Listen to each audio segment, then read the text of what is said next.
정치권도 내일 윤 대통령 탄핵 심판의 마지막 변론기를 예의주시하는 분위기입니다. 국민의힘은 일단 공개 발언을 자제했고 더불어민주당은 윤 대통령의 탄핵은 필연이라고 맹공을 퍼부었습니다. 국회 취재기자 연결합니다. 임성재 기자. 네, 국회입니다. 네, 먼저 오늘 여야 분위기부터 전해주시죠. 국민의힘은 윤 대통령 탄핵 심판 최후 변론을 하루 앞두고 공식 입장을 내는 건 자제하고 있습니다. 아침 회의에서도 이 최후 변론과 관련한 지도부 차원의 공개 발언은 없었습니다. 다만 윤 대통령의 최후 진술의 내용과 방향은 예의주시하는 기류가 감지됩니다. 이 원내 핵심 관계자는 YTN과 통화에서 윤 대통령의 메시지에 계엄으로 국민을 놀라게 한 점에 대한 사과와 책임 있는 자세 등이 포함되지 않겠나 예상했습니다. 당 일각에선 윤 대통령 최후 진술에 임기 단축 개헌 등 내용이 담기지 않을까 주시하는 분위기도 감지됩니다. 탄핵 심판을 맡은 헌법재판소에 대한 메시지도 함께 자제하는 모습인데 이 공수처의 이른바 영장 쇼핑 논란 등을 저격한 공세는 계속되고 있습니다. 국민의힘 소속 법사위원들은 이를 거듭 규탄하는 기자회견을 열었고 여당 의원 20명 정도는 오후 공수처를 항의 방문할 예정입니다.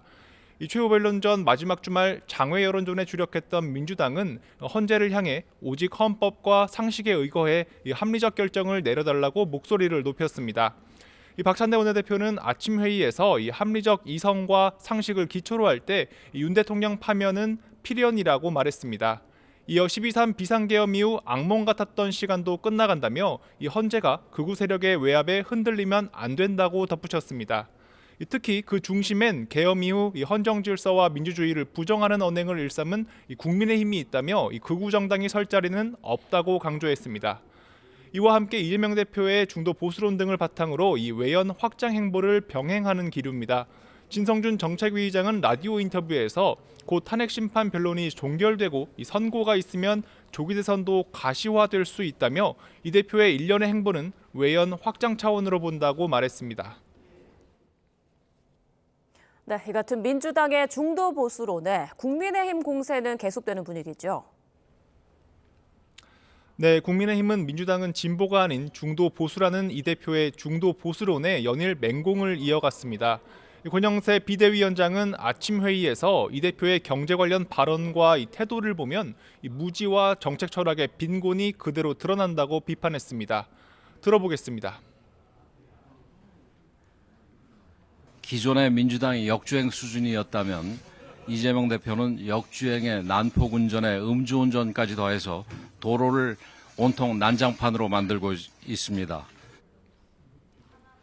권성도 원내대표도 이 대표의 행보를 좌충우돌 만취운전으로 비유하며 이 대표가 여의도를 사기판으로 만들었다 비난했습니다. 이를 두고 이 대표의 우클릭 행보와 맞물려 최근 비교적 약세를 보이는 여당의 중도층 지지율을 의식한 공세가 아니냐는 일각의 해석도 나오는데요.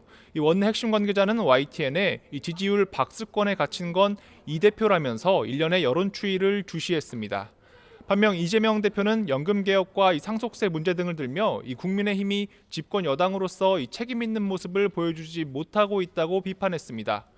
이 대표는 아침 회의에서 국정협의회에서 정부와 민주당은 전향적인 입장으로 연금 개혁을 타결하려 했는데 여당이 고집을 부렸다고 강조했습니다. 또 상속세법 개정 논의와 관련해서도 여당은 상속세 최고세율을 안 내리면 기초 공제액을 올려줄 수 없다고 행패를 부리며 자신을 사기꾼으로 몰기만 한다고 맞섰습니다. 관련 발언 들어보겠습니다. 국민의 삶을 놓고 하는 정책 토론을 하는데 왜 욕을 해요? 이게 집권 여당이 할 짓입니까? 정말 이해가 안 됩니다.